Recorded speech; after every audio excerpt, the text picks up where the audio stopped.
And here we are. You demanded it. You asked for it, and it is happening. Aimee Byrd and Mike Byrd are finally going to be having this Zoom conversation discussion. I think we've tentatively called this Birds of a Feather. But I do have one thing I have to find out first, Aimee. Okay. What is up spelling bird with a Y? Well, that's a good question. I think that it is more interesting. It makes it more interesting, don't you? Yeah, it does. More glamorous. Maybe a little bit. I told my wife, I said, when we first went to America, I said, now, darling, you're not going to believe me, but everywhere you go, people are going to, when you tell them your name, they're going to ask you, is that Bird with a Y? That's stupid. No one's going to ask me that. I said, no, they will. She said, no, they're not. No, and, I've been married for 18 months. No one's asked me that. I says, trust me, when we get to America, every time you go into a hotel or pick up something, and sure enough, every time we went to a hotel or is that Bird with a Y? And she's like, who spells Bird with a Y? So I know. That's cool, people do. Okay, yeah. So that is the thing. Well, there's several things about America that sort of concern me. The one is spelling bird with a Y. Why is the cheese orange? That is another thing. That's a little concerning. I agree. Yeah, because, and lack of use of the metric system. Yeah, I think, it's what it is. It is what it is. I mean, we don't have Vegemite or whatever that junk is that you guys put on your toast. Vegemite's very good for you. It's very full of vitamin B. The best way to describe Vegemite is it tastes like axle grease with salt.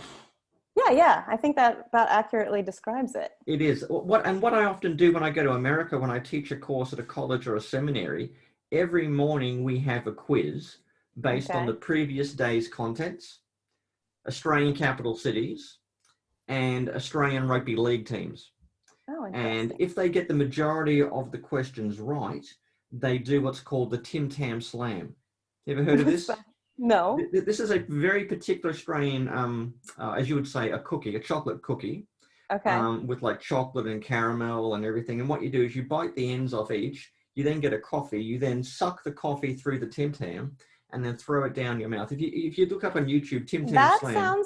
That sounds worth trying. I'm going to look that up. So if they get the majority of questions right, they get the Tim Tam Slam. Nice. But if they get the majority of the questions wrong, they have to eat a Vegemite cracker. Yeah. That makes you pay attention in class. It does. And also learn an awful lot about Australian capitals. I once asked a student, what's the capital of Australia? And he goes, Hillsong. Hillsong? Yeah. Oh, that's good. Which is the name of a church, not a town or city. Right. But that was all he knew about Australia. Popular church. Yeah, while you're busting on America, I have a what's the deal for just Anglicans in general. Yeah. They're like, besides being awesome and cool. Yeah, besides being awesome and cool, because I do like the Anglicans a lot, but I decided, I'd wear my biggest necklace I own since I'm going to be with an important Anglican. But the question is, what's the deal with the big necklaces? Big necklaces? Yeah, the clergy in the Anglican church, they wear humongous necklaces. Yeah, it's all about, bling is next to godliness, Bling is next to godliness. The bigger the bling, the bigger the faith. Okay. So, see, I've got some bling today just for you. Yeah, the keys to the kingdom. Well, I did this at the risk of my haters thinking that I'm claiming a hold to the keys of the kingdom. Oh, well, you claim a hold to a great many things, including now a certain level of infamy. Are you now the infamous Aimee Byrd? Have we reached that infamous status? I don't know if I'm that well known to be infamous, but I think I've disliked in certain corners of the Reformed world. Maybe. I mean, any effigies burned yet? I mean, that's. When you reach effigy burning status, that's when you've made the big time. Well, I have reached check under my car status a little bit, and I've also reached everywhere I go to speak. There's been angry phone calls made about me before I get there. But that's not too bad. Like there's a famous. I think Michael Ramsey told the famous story. He says when the Apostle Paul preached, there were riots. He says when I preach, they serve tea. Ooh. So it sounds like you're heading into Yeah. almost the riot phase.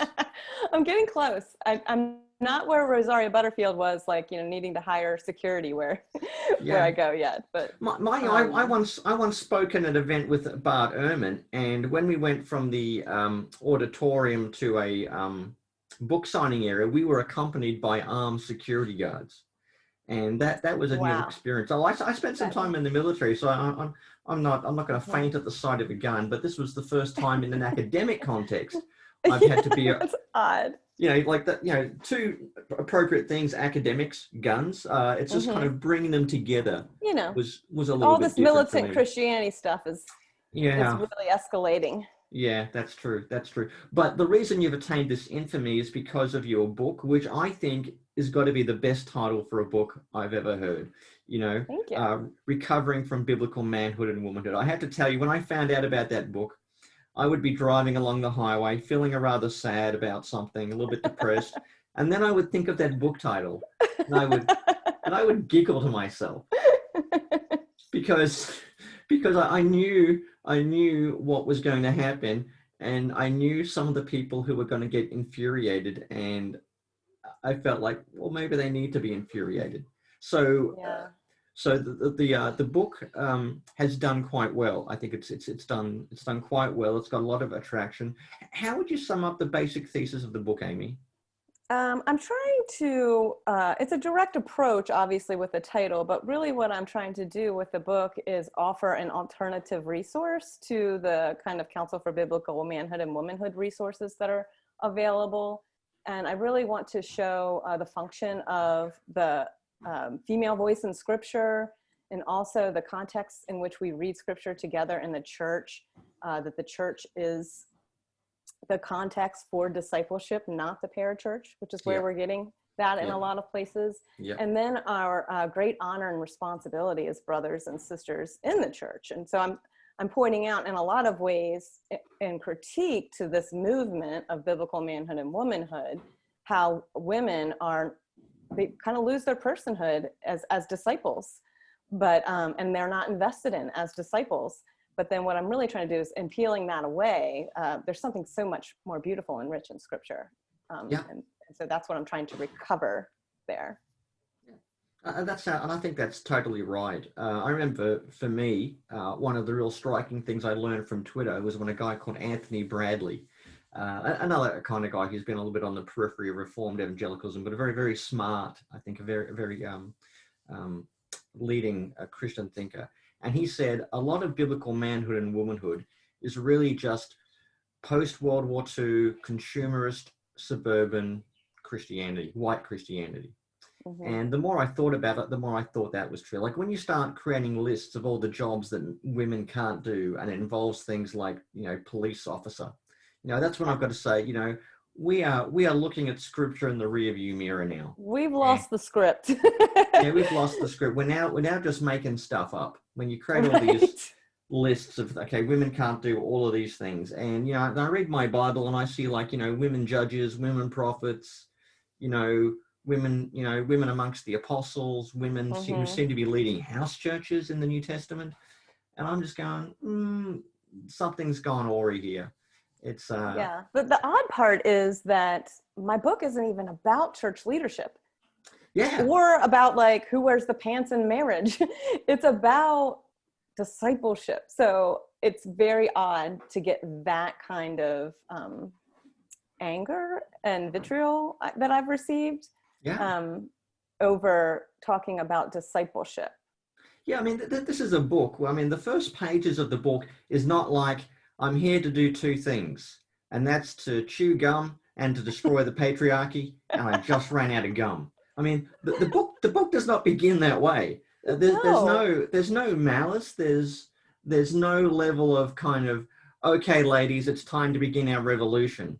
So it's nothing like that. I thought the book is very well reasoned, quite benign. There's nothing what I would call nothing I would call theologically seditious. It was more like about, let's pivot away from certain cultural tropes, certain things going on in parachurch ministries and look at the way Right. discipleship for women is done in the local church and taking that seriously. I mean, I thought that's what the book was about. That's what it's And about. and yet some of the reactions that came around the book, particularly in some of the Reformed circles, were kind as if you were the firstborn of Satan herself. Oh, I actually, someone, an officer in my denomination, wanted to compare my works and Rachel Miller and Valerie Hobbs' works to satanic writings.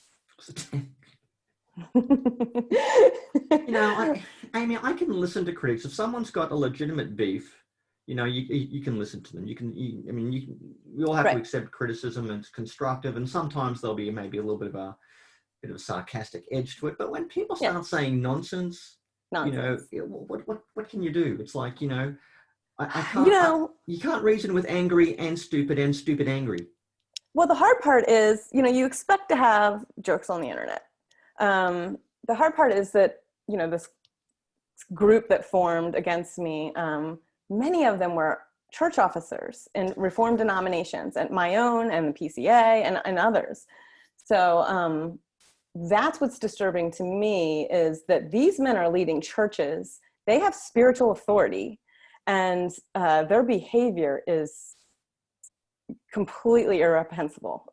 So it disqualifies them, I believe, to treat people like that. Like, you can disagree with my work.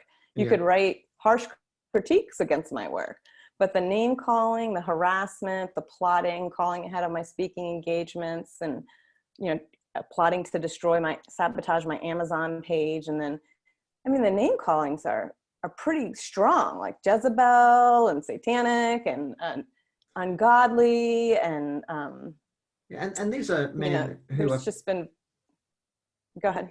These are men who are meant to be holding to the standards of eldership in the pastoral epistles, where it talks about being gentle, okay? Right. About, if you have to rebuke someone, you do it in love, or you correct someone. Right. But this was a level of maliciousness, and and the word for it definitely is misogyny. There was definitely a lot of it's a strong word, but it's appropriate. Yeah, a lot of attacking for being a woman, not knowing your place. Even if I remember, attacks on your husband for not putting. Oh yeah, if he really loved me, he would tell me to shut up.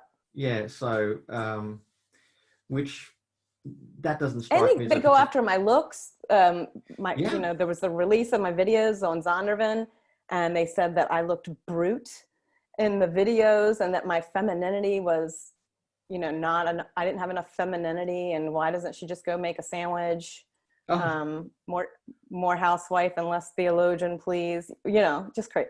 They go, like, the threads are just like hundreds of comments. I can believe. Well, you deserve a presidential medal for putting up with this. the highest level of bravery. So, but that's good. I mean, if you had to say one thing to your critics, though, Aimee, what would it be? Rather than maybe take a Xanax and a shot of bourbon, calm down a bit. To some of the more serious critics, what would you say in response? My main response is just that I write within the bounds of my confessions. Disagree with my work, go ahead and critique it publicly. But all of this behavior is completely inappropriate, and it's reviling and harassing. So I do believe that they need a call to repentance, and that repentance, that if they truly would see how horrible this is, they would want to step down from church office right now and take some time to be shepherded themselves. I want them to know the love of Christ and be under that, and there just doesn't seem to be any Christ in any of this. Yeah, that's. I think that's a very good response. That's on my nice days. That's on your nice days. I'm sure when you first get that Twitter message or that Facebook post, other words come to your mind. Maybe something like along the lines of "son of a motherless goat," or words. It's just kind of shocking to see. It's surreal, and it physiologically affects you. Yeah, it's like when people do stuff anonymously on the internet, you can expect something really, really underhanded, vicious, and vitriol. but when it's said by someone who's an elder or a pastor of a church, quite overtly and quite happy for everyone to see what they're saying, and it's filled with this level of nastiness, you've really got to ask what is going on there spiritually, and why do these people feel so threatened? I mean, it's like, I don't understand that either. They give me far too much power in that sense, that I'm so super dangerous to my denomination and the Reformed world, and that I have some sort of agenda. But, Mike, this is really destructive what's going on here, because instead of softening once they were confronted the many times, they've hardened more, and it's more of a holy war for them. And it's just so destructive. It's infiltrating churches all over the place. Like I said, it follows me like a shadow. Everywhere I go, I bring this baggage with me. They go after people who host me, and then harass them.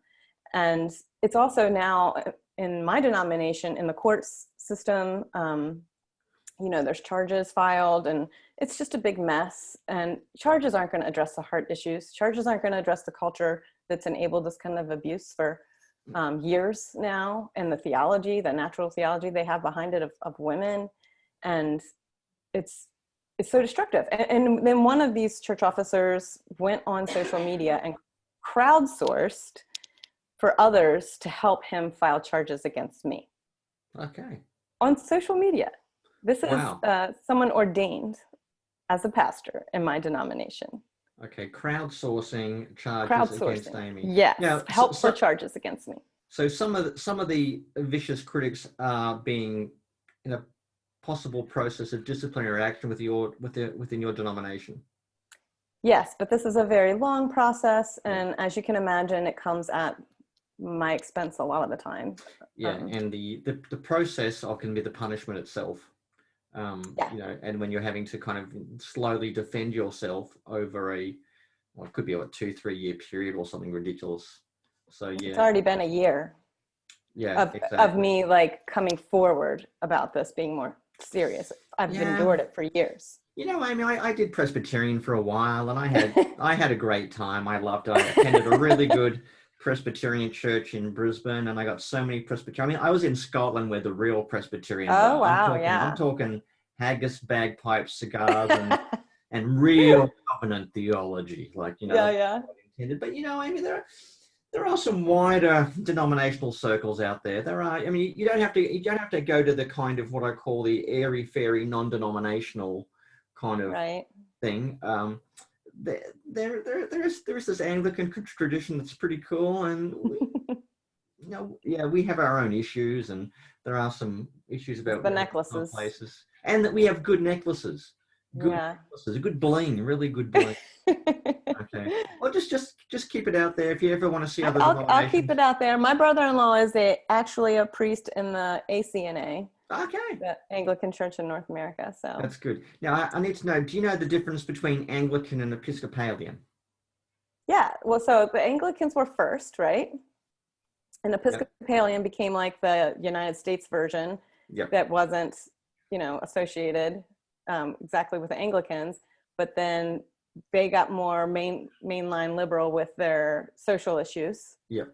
So now a lot are breaking away from the Episcopalian and now starting these other kind of American Anglican. That's basically right. I also say it's like the difference between Oprah and Chopra. Okay, yours is better. Anglicans be Oprah, Episcopalians be more Chopra. That's good. And not that I'm setting up Oprah as the ideal theologian here, but in terms of a comparative contrast, that's where I'm going. I get it. Okay, well, maybe we can segue into our second topic. I had something happen to me the other night. My eldest daughter was attending a Bible study where the leader got them to watch this video by a chap called Jeff Durbin, someone I've never heard of. And at the end of it, he was excoriating the evangelical church for becoming a type of slut who goes into the street and spreads her legs for Marx, Engels, Soros, and Alinsky and all this stuff. And And this is about 11 o'clock at night. I'm just sort of like winding down, and my daughter comes and sees me, and she starts explaining this, and then she starts crying because she's been exposed to this horrible stuff. So I go through and I watch some of it, and it was partly an attack on the sort of, you know, woke culture, sort of political correctness and social justice stuff, which in some ways I can share a critique of. But then it was just this attack on any church who's interested in the same thing. And around the same time, another chap, I think you're familiar with, Owen Strachan, he kind of came out with a series of talks. I didn't watch all of the talks, I only watched the first one. But, I mean, he was doing the same thing. It was this kind of attack on this, you know, wokeness, which seems to be a hypersensitivity to race and justice stuff. And it was really weird. And so I wrote a little blog post on this saying, look, you know, like I live in one of the most progressive states in the world. You know, as I was saying before, like, you know, the state of Victoria makes California look like Alabama. I mean, it is really progressive, and there's a couple of religious freedom issues with we have a few sort of conflicts over.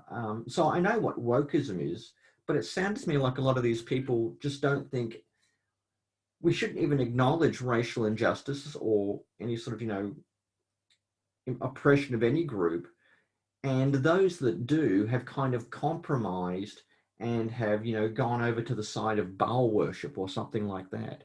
Now, so this is something that's happening in America, but people around the world in Australia are kind of resourcing that for, you know, we should be like this, you know, we don't want to be one of those woke churches. We're not interested in, you know, marching and protesting and justice. You know, we just got to preach the gospel. And it just looked to me as like an excuse for white majority churches to show disinterest in any issues of racial justice or economic justice, and just kind of decrying those who do have an interest in this. I don't, you know, one of my favorite sayings is called like Reagan in Grenada, which is, to what degree am I overreacting? Am I like Reagan in Grenada? Or am I on the right line with this?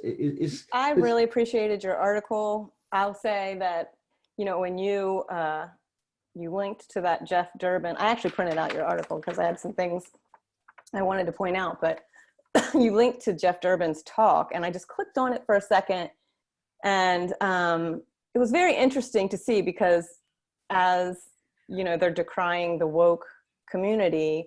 There's quite an image going on in that video, like on the podium it says "Fight, Laugh, Feast," and then it's on his t-shirt as well, which also it says "Rowdy Christian Media" on his t-shirt, which I thought, is that really what Christians want to be known as rowdy?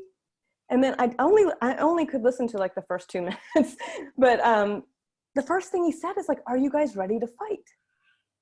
I mean, this war mentality, and then he was kind of saying, "Oh, you know, I'm amongst friends here. There's the theonomists and the post-millennials. I see you," and I just thought, this is so strange. Like they're capitalizing on these, you know, odd things, but this fighting mentality. I think he had like a tattoo of Jesus on his arm. He had all these tats on his arm, but he can't be a theonomist then. He can't be a theonomist then. Jesus, I know. What about? I think he's forgetting about the commandments there, but anyway, I just thought this angry mentality, and then what you quoted him saying, he said, "The woke evangelical whore is a slut who lies down in the middle of a burning city, spreading her legs to rioters and looters, spreading her legs to Marx, Engels, Olinsky, and Soros." And you know what I thought of immediately?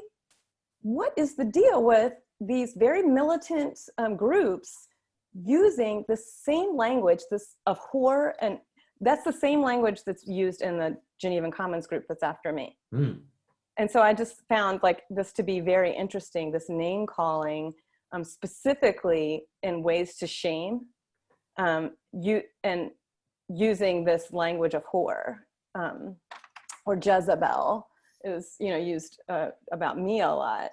So I just found it very interesting that they're using the same language, and how that very language robs you of your dignity and of your name. Yeah.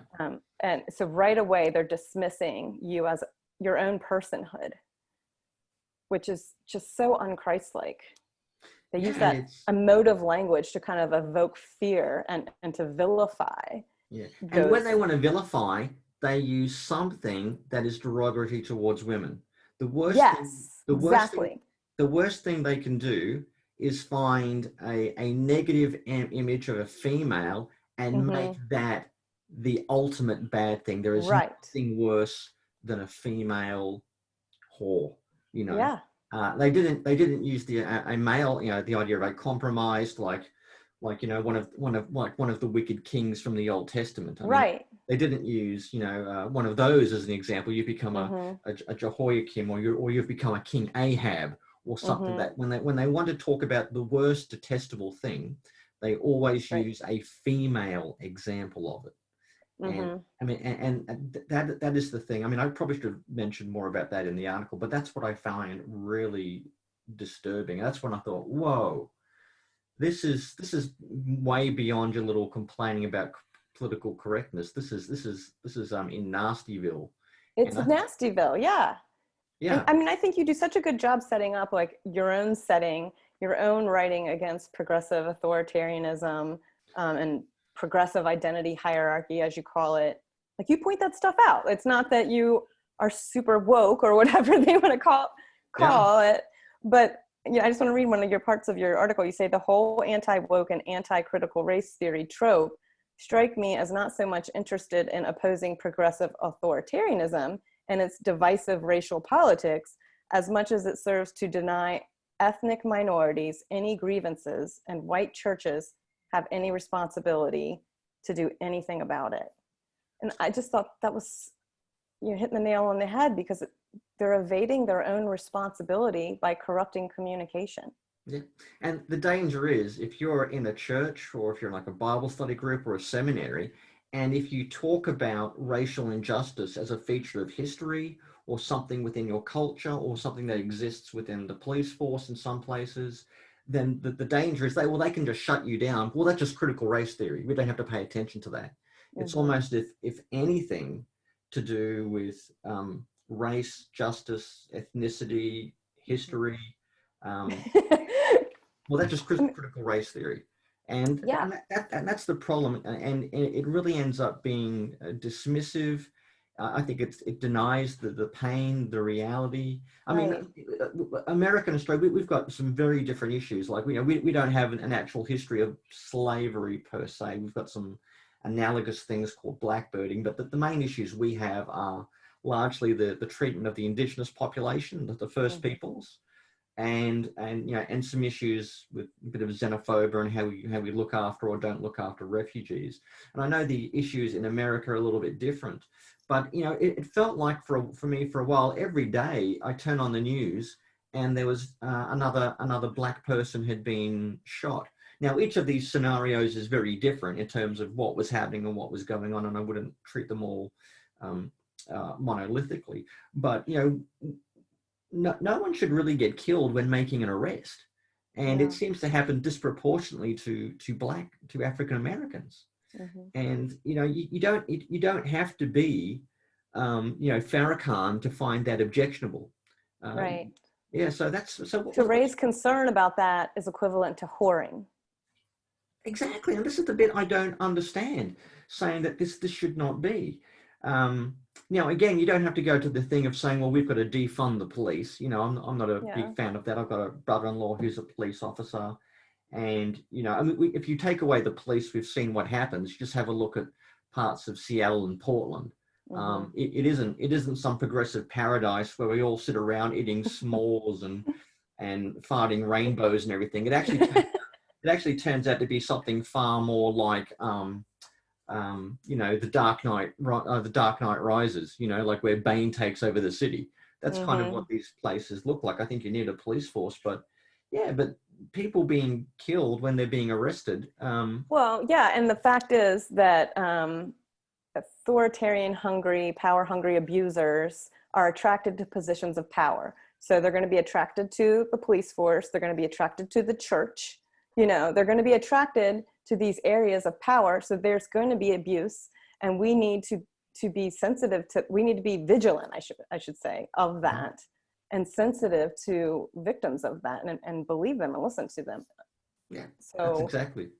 We need to police our own areas, our own people that we're with. So that's pretty much what they're saying that we cannot do. If we have any concerns, it's just so black and white, the way that they paint it out. You know, my daughters, one's 21 and one's 18. They're both very concerned about all of these social issues, especially race and you know, and the police brutality stuff. My 18-year-old, she is dating someone who's mixed race, and never before has she walked into a store where they're being followed by the workers because they're suspect, you know, and he'll get pulled over for a taillight, and 5 police officers surround him. You know, my son can walk around with his hood on and not worry about anything. But if my daughter's boyfriend, you know, he's got to think about those kind of things. And that's talk about this stuff. Yeah, and that's the amazing thing, is that you've got to understand how people experience the world differently. Okay. Right. So see through their eyes. Yeah, see through the eyes. Like, you know, if I get pulled over by a policeman, I'm not only thinking to myself, oh man, what's this going to cost? I'm not thinking to myself, am I going to get home alive? You know? I'm not thinking that. You know, but actually it also applies to women. Like, someone said to me, like, if you went out to a restaurant at night and about 9:30 you left and went to your car, do you have any problems or concerns? I say, well, not really. Just hope my car is still there. He says, well, try doing that to women walking through the city late at night on your own. Oh, exactly. You've got to have a different, getting to your car in the middle of the night in the city on your own. That is actually, you know, maybe not like a harrowing experience, but you have to have a level of alertness that, you know, men just don't have. So, you know, my dad was Secret Service, and he also taught martial arts, and he like drilled this in me as a child and into adulthood, all the self-defense tactics, really, you know, and how to hold my keys when I get my keys out before I even leave, you know, the restaurant or wherever I am. So you're not rummaging in your purse before you go, you know, are you parked next to a well-lit area, not next to some sketchy van, you know, all of these. I'm thinking, when I travel now, I travel alone all the time for speaking engagements. Now, when you go and travel and you go to the front desk, and if you're alone, and they say, do you want 1 or 2 keys? You're like, 1 key. When I'm there, I'm faced with a dilemma because there's people around listening. So my dilemma is, you know, the person knows it's just me checking in. Do I say 2 keys and let them think I'm a whore? Or do I, you know, do 1 key and leave myself exposed to these people who see that I'm by myself? So I always say 2. Yeah. So that the people around me think that I have someone else. You know, it's just, I'm always thinking. Your dad would approve of that one. Dad would approve of that one. It is, but, you know, it's seeing through somebody else's eyes. Now, that doesn't mean that let's go riot the city and I mean, why is it one extreme or the other, and how we're supposed to think about this? Or it doesn't mean that we're Marxists to raise concerns, and to want to have conversations about these things and listen and have compassion. I love how I mean, these are the basics. Yeah, I love how you end your article just talking about, is this all about loving your neighbor? And if you see your neighbor being beat up by some people, you should be kind of interested in that and be concerned, and you go help your neighbor. You don't tell them and say, well, you know, it's your own fault for being a Marxist, or something like that. No one, you know, when you get pulled over, you should have a pretty good confidence you're going to be alive in 10 minutes time, you know, or, I mean, stuff like that. And again, I know that there's each situation is different. We can recognize that, but oh boy. But anyway, but that's I guess, I mean, and every country's got its own issues it has to deal with as well.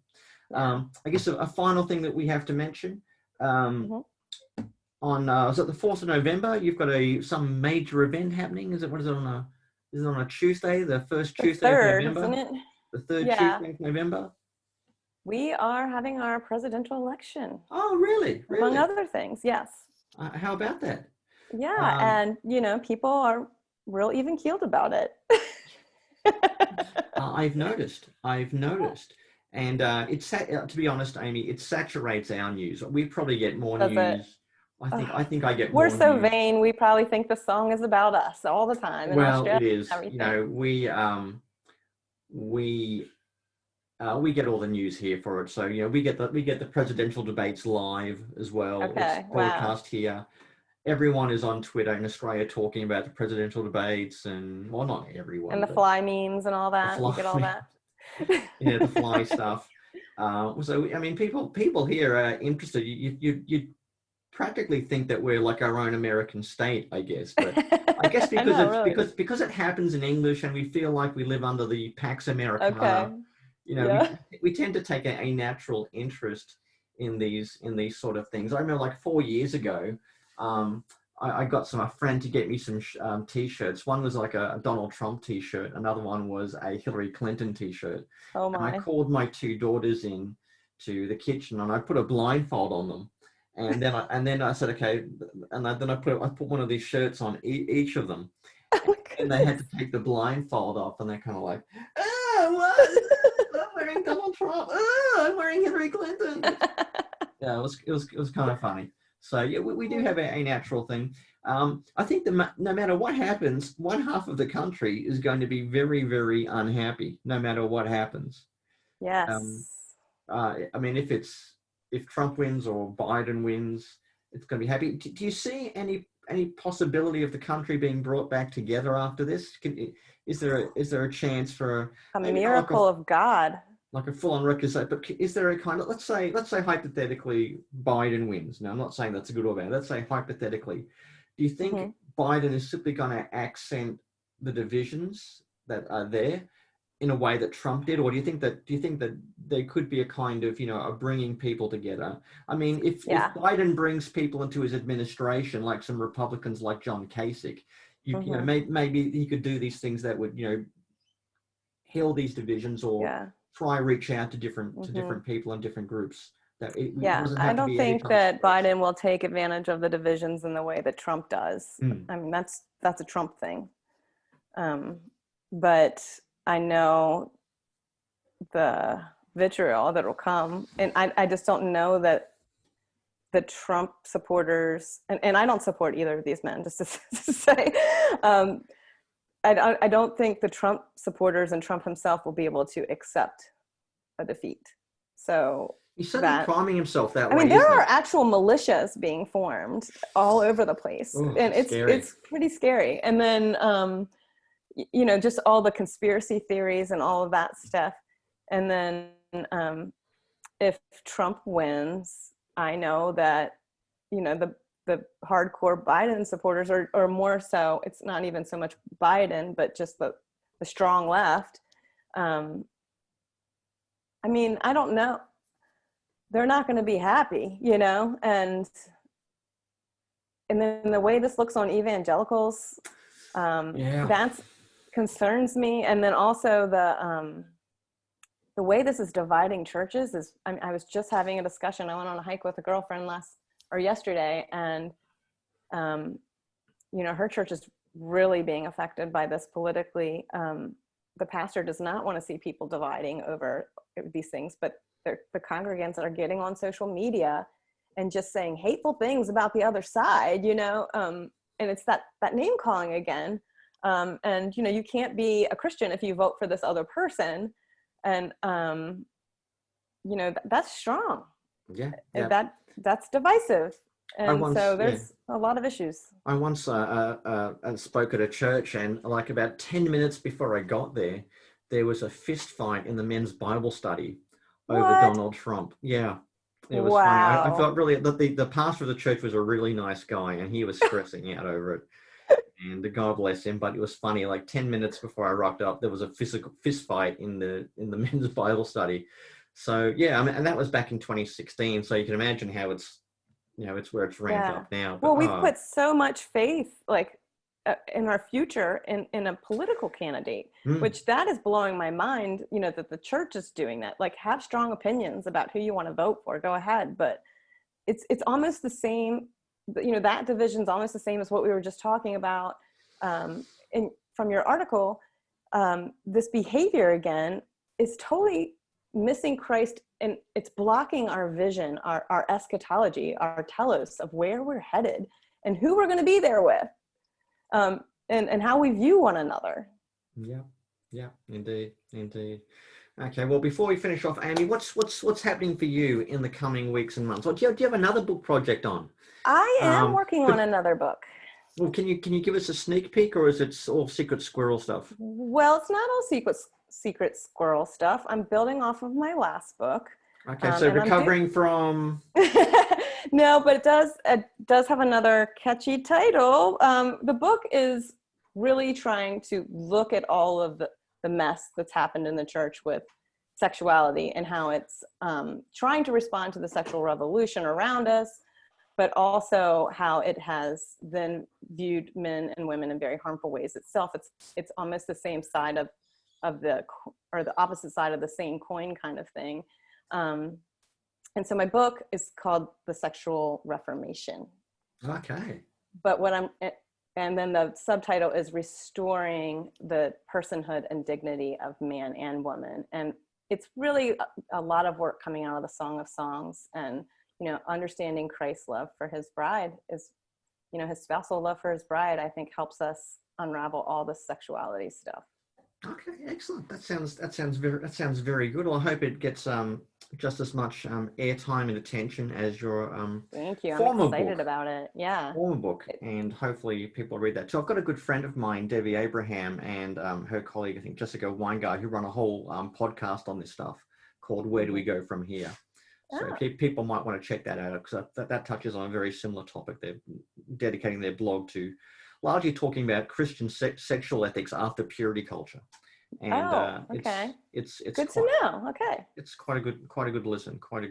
Okay, well, anyway, Aimee, you probably have to return from some handmaid's task or something, or and this necklace is getting heavy. Yes, or maybe it's back to your yellow wallpaper and your Marxist revolution. No, burning yellow wallpaper. I gotta wash the dishes and then burn some books in the burn the yellow wallpaper. Burn the yellow wallpaper. We'll do that. Okay. Well, this has been excellent, Aimee. Have a great morning.